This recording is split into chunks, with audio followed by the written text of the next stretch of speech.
Hi, welcome to the Julie Rowe Show. Today's Thursday, January 11th, 2018. Eric, welcome to the podcast again. Thanks, Julie. Does it feel a bit like deja vu? We've been doing this every day this week.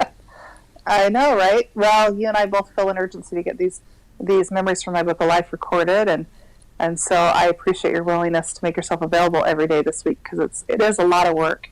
I just wanted to put a shout out to Eric. He's been amazing. Don't you guys think he's amazing? In fact, I put in, an hour and a half on a podcast when we record, between, getting ready and making sure the equipment and everything. Eric's the one that hosts the equipment, makes sure everything's recorded, and then he goes and, with the help of his wife, and they edit what we need. Usually we don't have a lot of edits, but sometimes we get a lot of interruptions from family, or from my dogs barking, or we have technology issues. And Eric's the one that handles all of that work. I estimated that he probably puts in like 2.5 to 3 hours at least per podcast. And so, Eric, thank you. Thank you. Especially this week when this will be our fourth one this week. You guys can do the math. That's a lot of time that he's putting in on these podcasts. So thank you, Eric. Oh, you bet. Thanks, Julie. It's really a pleasure. And it is an answer to prayer. And I've talked about that in the past, that I've just wanted to be able to help push this message forward. So thanks. It's been a pleasure. Thank you. Well, so let's see. Where were we yesterday, Eric? Yesterday, we covered some final details on Mary Magdalene. We went through the prophet Moroni in the Book of Mormon, Harold Godwinson, Joan of Arc, Queen Isabella, and that's where we left it. So so I can turn it back to you if you have any final wrap-up thoughts from that, and then we can go with today's content if you want. Sure, thank you. I think we covered some good ground yesterday on some of those memories. What does keep coming to my mind is I've really appreciated the emails that we've received and the text messages I've been given. Lots of positive feedback on these, and especially the one on Mary Magdalene.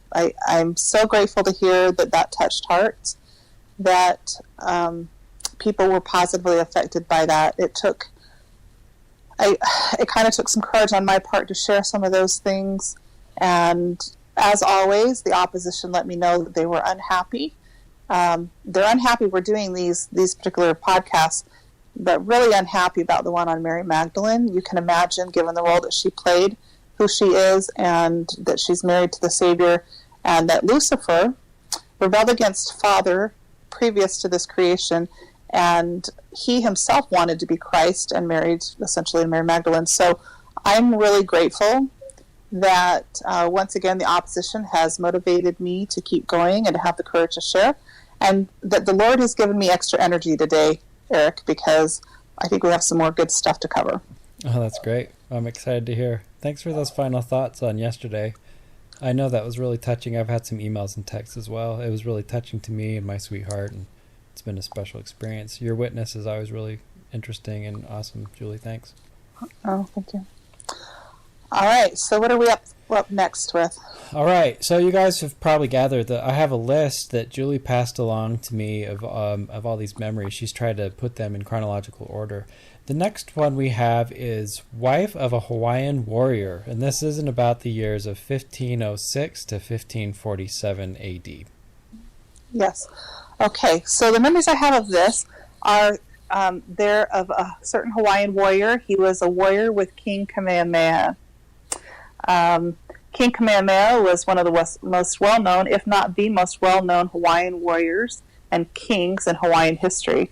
If you'd like to learn more about him, there's a lot on the internet about him. King Kamehameha. I'm not going to try to spell that for you because I have to write it out to spell it.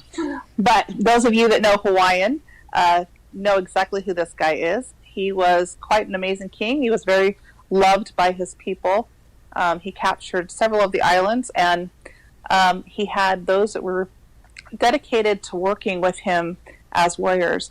The viewpoint I was given, and here's an interesting take on this one, Eric, because I lived in Hawaii as a kid, right? And we wrote about some of this experience in the book, in the biography that you've been writing with me, that's going to come out. And one of the stories that we talk about, so I'm going to kind of sidestep here for a little bit, give people a background. I think it's interesting how the Lord teaches us and gives us like spiritual education in layers. So they schooled me, and taught me all of my life, like the Lord does with each of us. And when I was a little girl living in Hawaii, I was in fourth grade. We lived there just a few months, and my fourth grade class took a trip to the Big Island of Hawaii for 5 days. I'm not going to go into the whole story of what I experienced there because that's coming out in the book, and that's not really the purpose of this podcast. But it ties directly to the memories of my book of life that I'm going to talk about regarding this Hawaiian warrior. And I didn't have context on it until after I had my near-death experience. For my whole life since I was in fourth grade, I was perplexed and even a little disturbed and upset emotionally about what happened to me in fourth grade. And here's some of what it was. Everywhere I went around the islands, in Oahu and then the Big Island, I didn't make it to other islands when I was a kid.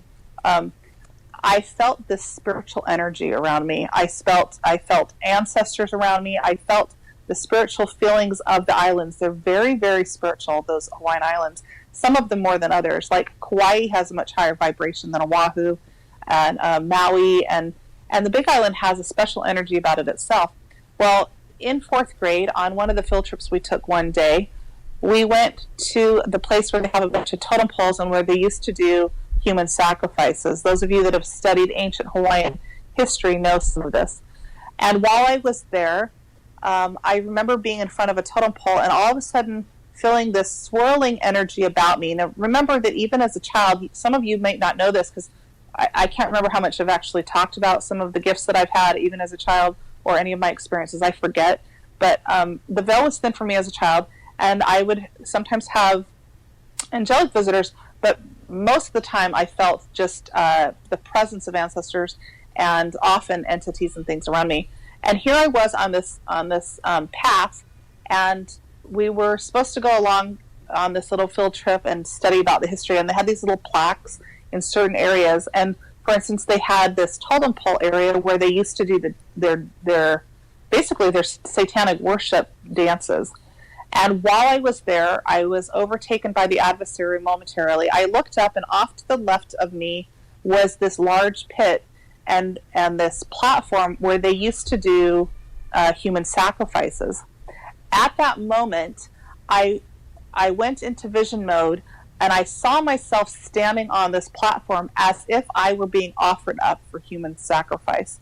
It was so intense and so dark and so scary as a fourth grader at 9 years old that I immediately felt a shortness of breath. I started getting anxiety. I had these emotions that were coming up, and I was seized upon by the adversary with dark entities around me. I could feel them in my midst. I cried out and out vocally and was like, ah, and I kind of said, help me. And I said a prayer, Heavenly Father, because it scared me so bad what I was seeing and what was going on, and not understanding what was happening to me at such a young age. And the darkness was so intense. And as I looked up at that totem pole, I started having flashes of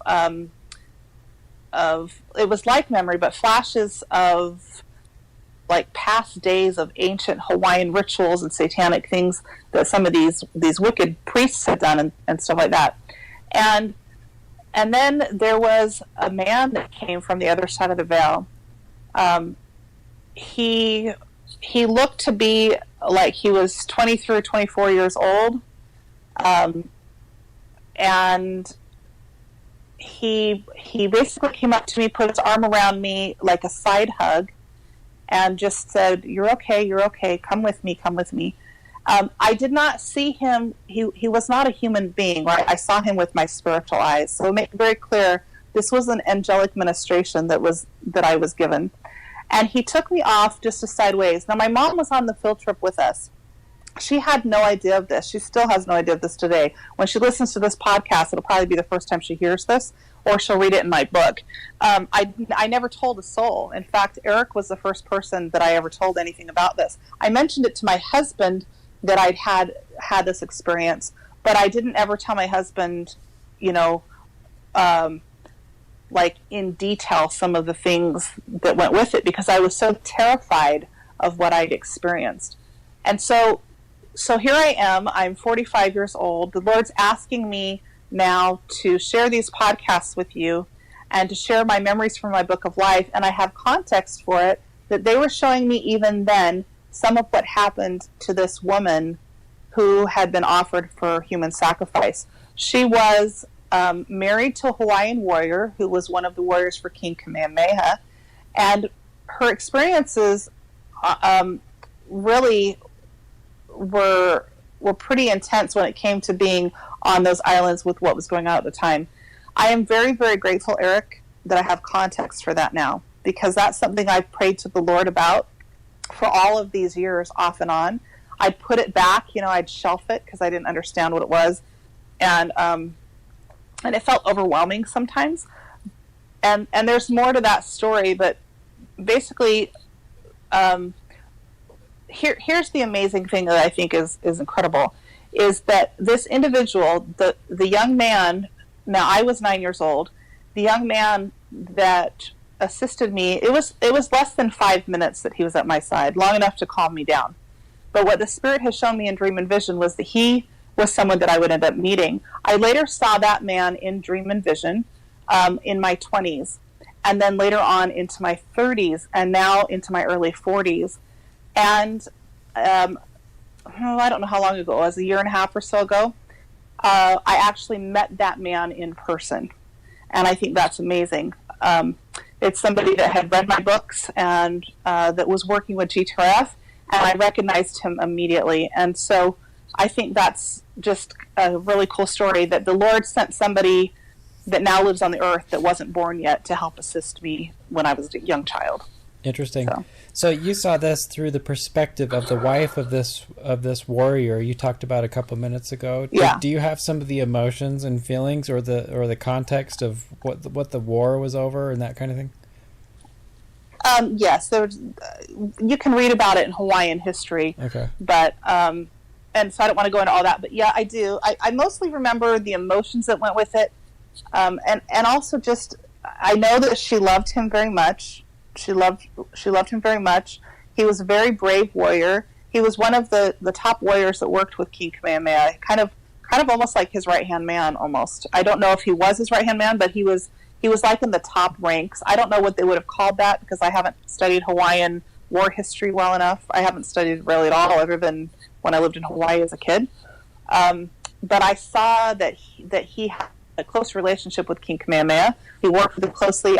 I saw when we traveled after that experience, like the next day on our field trip, we went to King Kamehameha's palace or his house and to the museum for King Kamehameha. And I recognized King Kamehameha right away.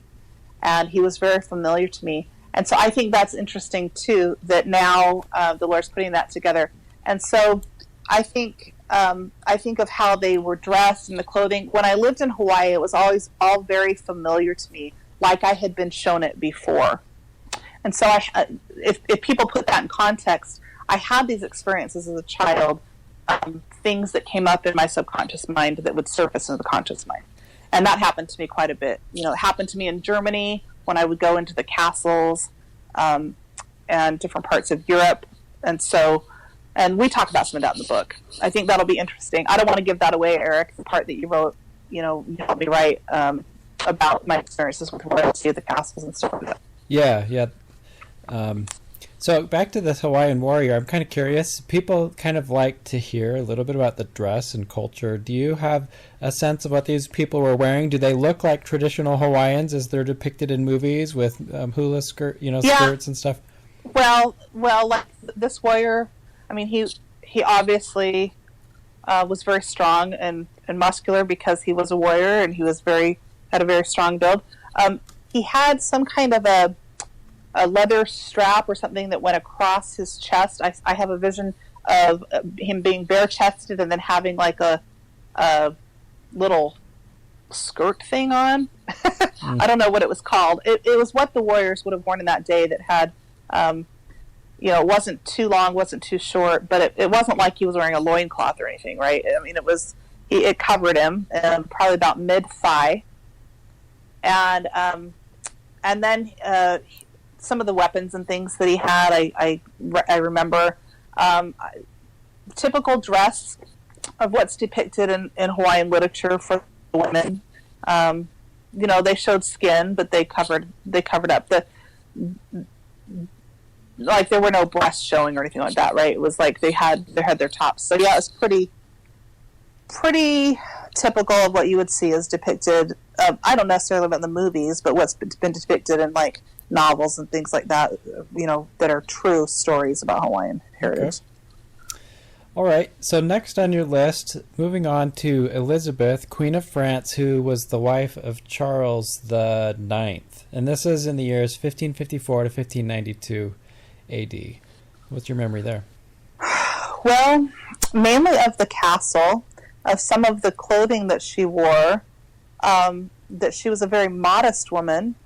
And interestingly enough, in contrast to the other husbands and the viewpoints of the wives that were married to good husbands, they started giving me an education on the views of women being married to men that were awful. She was married to King Charles, I think it was King Charles the Ninth, and he was awful. Quite honestly, he was awful. He was very dark. They've told me that he actually premortally signed contracts with the adversary. He participated in very dark things while he ruled and reigned, and he was quite abusive to her. Actually, he was an abusive man. And you talked about some of this in your book as well. When you say abusive, I mean, is this verbal abuse? He was cruel to her? Did he beat all her? Of it. Okay, all of the above. Yeah. Some of the emotion that comes to your mind with that and with her? Heartbreak, abuse energy. She carried a lot of abuse energy. If anybody has studied abuse patterns, you know that. But she was a powerful queen. She was a woman who was God-fearing. She loved the Lord, and she developed a closer relationship with the Lord because of his abuse. It actually endeared her to the Lord even more. And so I think that's interesting, like many of us. And I guess maybe my purpose in sharing that is that those of us who have been in abuse situations or are in abuse situations, whether it be with a spouse, a sibling, a parent, a grandparent, an uncle, or whoever, right? There's an abuse energy that sends a signal out. There's this vibration, and you can sometimes feel it in people when they carry that. And I can see it. I can see it in people with the energy, and it's heartbreaking.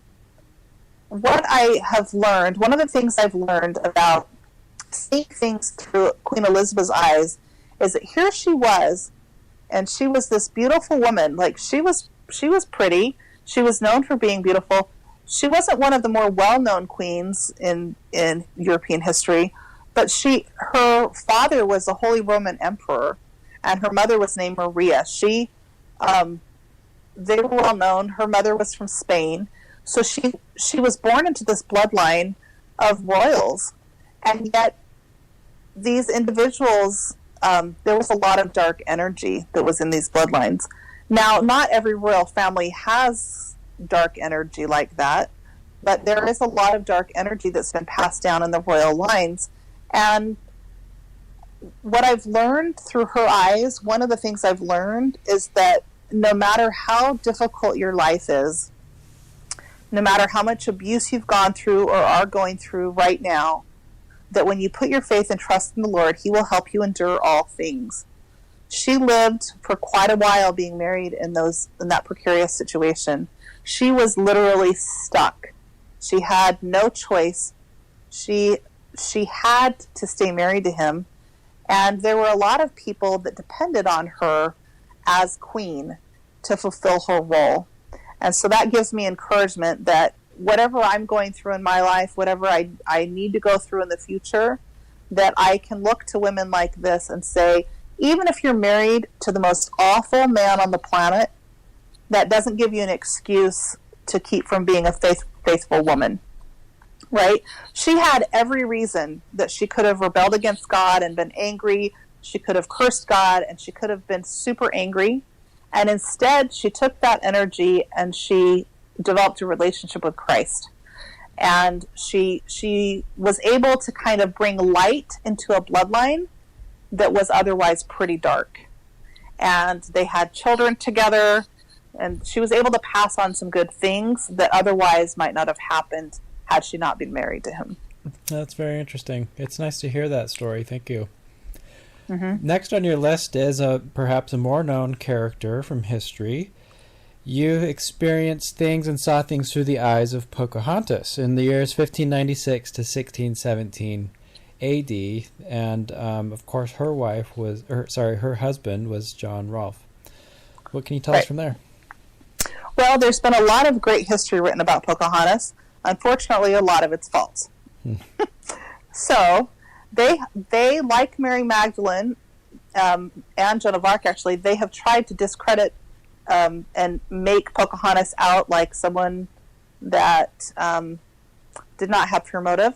Most of the stories written about Pocahontas are uplifting stories, and they are, they build her up and they make her out like this Native American hero, right?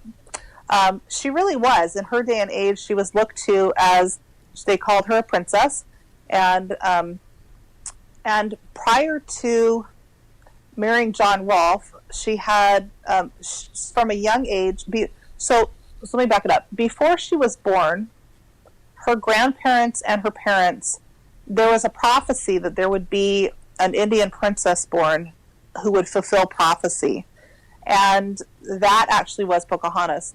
The natives, those that are familiar with Native Americans, you know that there is a strong linkage to genealogy in relation to gifts of the spirit with dream and vision. And it was no different with Pocahontas and her relatives. They had the gifts of dream and vision. Not all of them, but there was a lineage that was passed down. I'm not going to go into the whole history of her, but if you were to study about Pocahontas, which was not even her real name, that was the name gifted to her. She had a different name that was her birth name, and she later ended up taking on the name of Rebecca as her Christian name once she married John Rolfe, or shortly before that. And so she's a complicated character, but what I find interesting about her is, from a very young age, she was visionary, and she had this dream vision where she saw some of her future mission that included marrying John Rolfe and going over to Europe, going to England. And so because of that, she was prepared to do that very thing. It was extremely painful, very hard. She had to, she was supposed to unite the people and kind of save her people, but some people in other perspectives have said she compromised and betrayed her own people. In reality, those Native Americans, her father and the leader of her tribe, are the ones that schooled her and educated her and basically told her, this is your mission, you must do this. And they gave her up. She was kidnapped. She was put in a tent. She was raped. She was treated horribly by the men that were in that camp. And then John Smith came and went. Now, the Disney version makes it out like Pocahontas and John Smith had a thing for each other. That's actually false history. John Smith liked Pocahontas quite a lot. She was very young when John came through. He would have been older, in his 20s, and she was like 10 or 11 when she first met him. But even before all that, John would come and go. They did become friends, but there was a story behind that with her, the spirit basically telling her that she needed to protect him for a higher purpose. And in all truthfulness, I'm sure there was probably an attraction between the two of them, but she never did have any kind of relationship with him romantically. There was never anything that they, participated in as far as like a dating relationship or anything like that. But she did have a relationship and did fall in love with John Rolfe. And John Rolfe was an Englishman. He is credited for being the first guy to bring tobacco, basically, and establish tobacco in the colonies. And so they established the Virginia colony. They are credited, the two of them, as being the first mixed racial couple in the United States. And so she was also named the Mother of Nations and the Mother of America. That's not quite the verbiage, but that's kind of the message,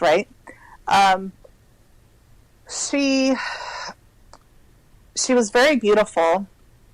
She was an incredibly good dancer with the traditional dance of the day, with their Indian dances. And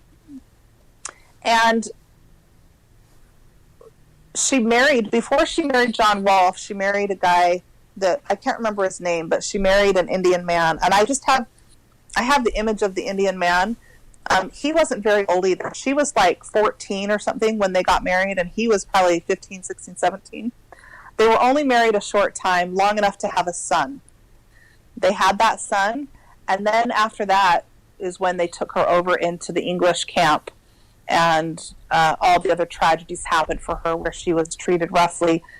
That's also after all of that where Pocahontas converted to Christianity.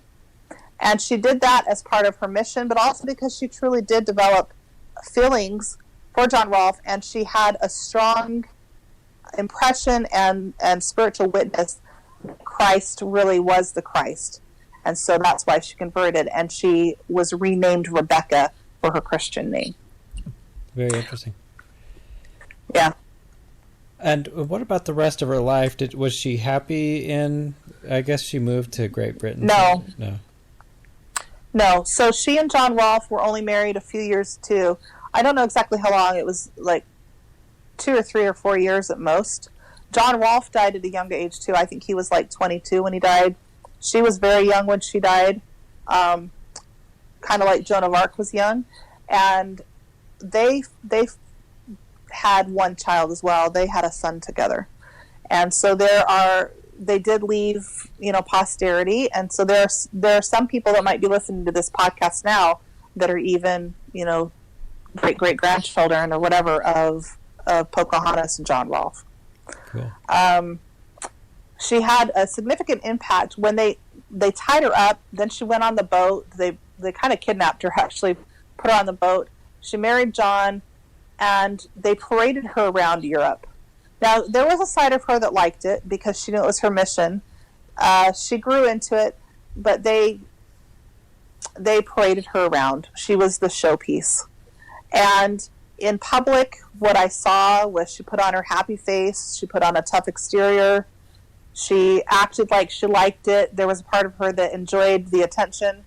Behind the scenes, I saw a lot of tears.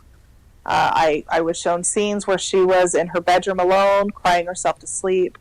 I saw images where she would, at the end of a day or after the end of a night of wearing one of the stiff dresses, if she went to a ball, because she went to a lot of balls with royalty. I saw her come home and literally rip that dress off, take a deep breath, and say, essentially, "Oh, I hate these clothes. I can breathe again." And so those are some of the emotions that I feel when I think of her. Is she hated the confinement of the European dress. She was used to being able to move freely with her body and not be confined and feel like she was choking, wearing that tight stuff around her neck all day long. So that's very and the interesting. corsets and all the stuff that came with it. Right. Yeah. Yeah, it must have been a very different lifestyle from what she was used to. Yeah, it was quite a bit of culture shock for her. Mm-hmm. John Rolfe treated her fine. I wouldn't say they had... they loved each other. She loved him, but she was extremely dependent on him. John Rolfe loved her very, very much. He was very attracted to her. He was very kind to her most of the time, although he was rough around the edges, being a tobacco farmer and having a large plantation. And he was not always the most sensitive to her. In fact, they worked together. They made a good team. She was a highly intelligent woman. He was an intelligent man. They did. I do know that they had a divine relationship. The Lord brought them together for a higher purpose. But the emotions that come up with Pocahontas related to John Rolfe are kind of a mixed energy, right? It was a little bit of a bittersweet. She really loved him, but there was definitely contention between the two of them. They had to work through some things. He was not always respectful of her, and the best way I could put it is sometimes he'd put her in her place, and she would kind of have to rise up and say, I'm a princess. Don't treat me like that. Interesting. So I think that's kind of interesting. The behind the scenes of John Rolfe and Pocahontas. Yeah. And I see those scenes on the plantation. For instance, I have a scene in my mind where he went out and there were some people that were working on the land. I think it looks like they were slaves, and she did not like that at all. She had a really hard time that he had those people working, and he would be rough with them sometimes, and she would bring that to his attention, that she did not care for how he treated them. So anyway, she's a strong woman. Very interesting. Thank you for those details. Okay, Julie, next on your list is Damaris Hopkins, who was a child on the Mayflower in 1620. And this is, so 1618 to 1623, somewhere in there. This was a young child. Right. So the views I had there is they showed me, they showed me boarding the Mayflower and some of the others, seeing some of the other ships like the Santa Maria, and those that were in the harbor. And then this child getting on a boat, and through the viewpoint of looking at her mother and her father and some of her siblings, mostly remember the emotions again that were tied to this, the feelings that this little girl had. She was absolutely terrified to get on that boat. Terrified. She had no choice really, because she was 5 years old, and so she went with wherever her parents were going to take her. She boarded the boat. Memories of her getting sick on the boat. Mostly these feelings of just fear and anxiety, not knowing what to do. Watching her play like the equivalent of a jacks game, like the game jacks that you have with the little ball and jacks. Something like that. I don't know if it's actually jacks, but it looks like jacks to me. I don't know if they had that back then, but it was some kind of game like that they brought with them. And like her mother reading a book to her, getting sick on the boat, and then when they hit the land and made it to shore, just this overall feeling of relief that they had made it to land, and then watching as the boat went into the distance again as they settled into their life there. So, and then just more details about the Mayflower, but those are details that are pretty well documented. So not a whole lot of memory there. So then the question for me is just kind of, I wonder why they saw fit to show you this scene. Have you any thoughts on that? Well, I think one thing that comes to mind is just, we all have things that we're afraid of. We all have hard things that we have to do. And maybe just the sensitivity that we need to have towards our children, and the sensitivity we need to have towards ourselves, having once been children when we felt helpless. And so helping me clear energy or come to an understanding of who I am and the things that I've been through in my life, to be able to move forward and progress in my life and not get stuck. And so when I think of this little girl, she didn't live very long. She died when she was 5. And her parents grieved terribly. They showed me scenes of her parents crying when she died. For those that have lost children, the heart-wrenching experience that is when you lose a loved one, especially a child, it gave me empathy as I felt the emotions of that mother and that father as they grieved their daughter. And the faith that they had to get on that boat knowing the consequences that ensued. And those individuals, those parents, stayed faithful to God. They didn't rebel against him. They were good Christian people. So interesting. Thank you for that. Next on your list is Sarah Goode, who was part of the Salem Witch Trials and who was hanged. This was in the years about 1653, just a short time after that little girl in the Mayflower. What can you tell us from her story, Julie? I feel strongly about this story. Sarah Sarah had blonde hair. She was pretty. I would say more plain looking pretty versus like an Esther, right? But she was still very beautiful in her own right. Sadly, she had a really, really tough life. She was raised in a home. The best way I could say it was that she was raised by a very strict father who was abusive, and verbally and emotionally, and in some cases physically. She ended up married to two different men. The first one left her a young widow. She was raised in a difficult home. There were a lot of challenges she had growing up. Not always the most loving home, but a strict home. What I remember about Sarah, her first husband left her desperately poor, left her a widow. I'm not sure how old she was, but she looked pretty young when he died. And she basically, she and her children were left, or her daughter, they were left to fend for themselves and heavily in debt. So she was like hand to mouth.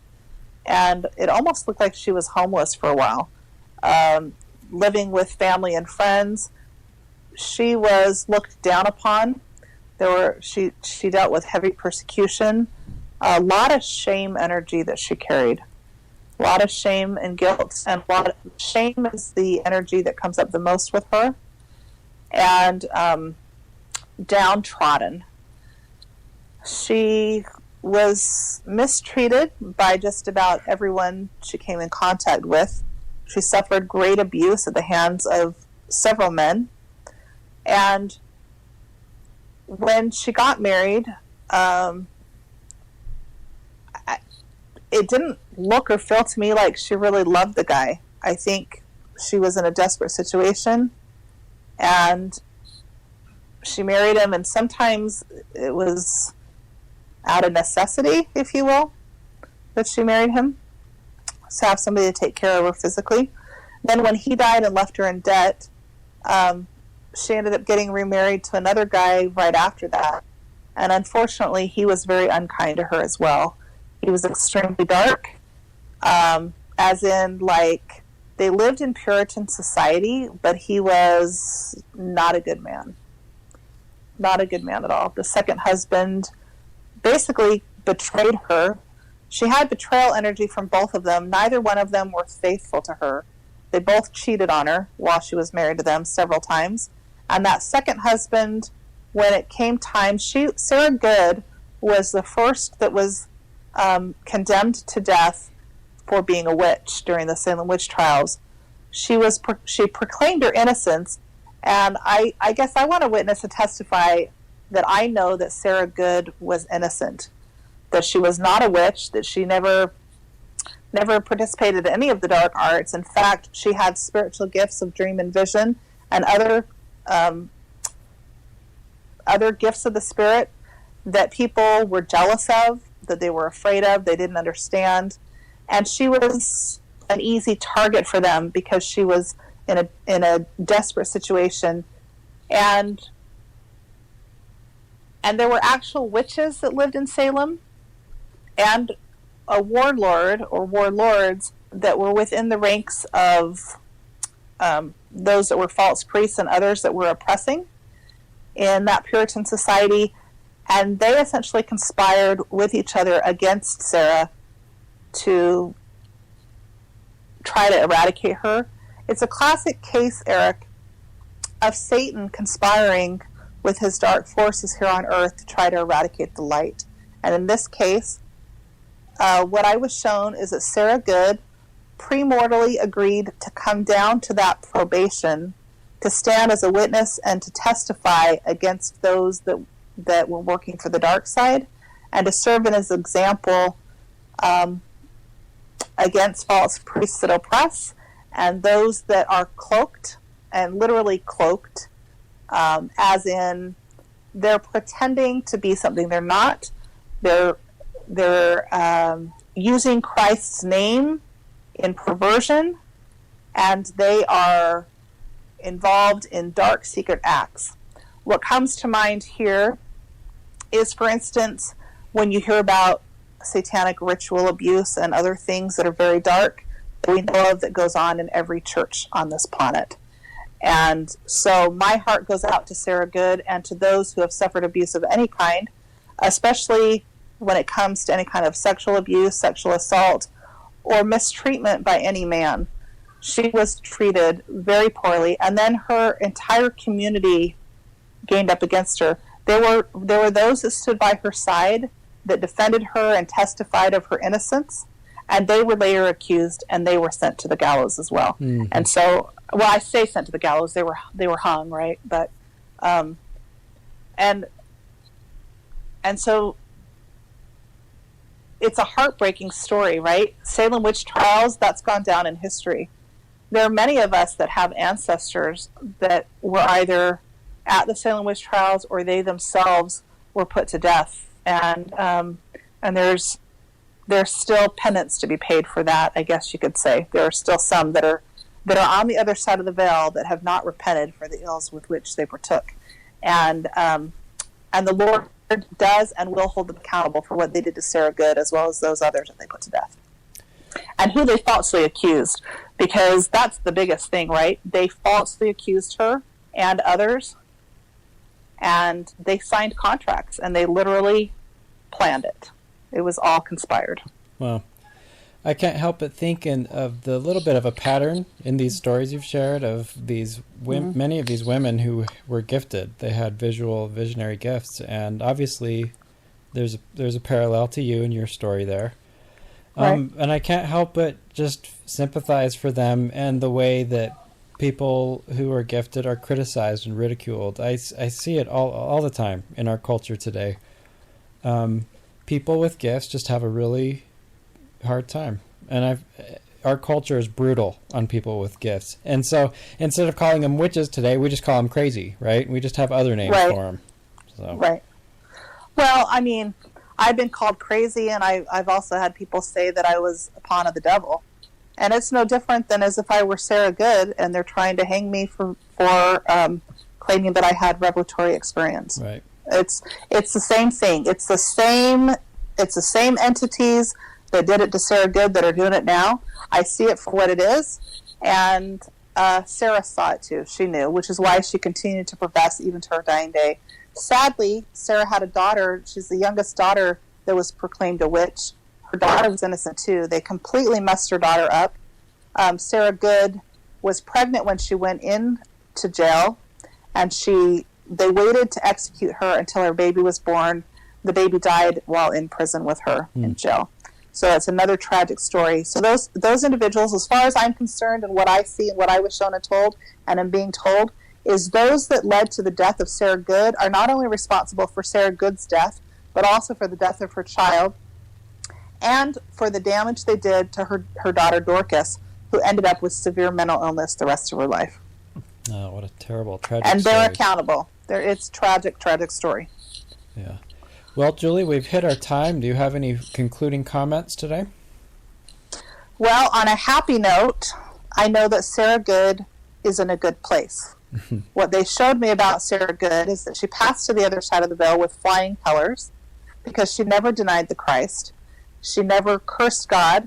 She went to her death testifying of him and testifying of her innocence. And once she got to the other side of the veil, they crowned her with glory and they told her, "Well done, thy good and faithful servant."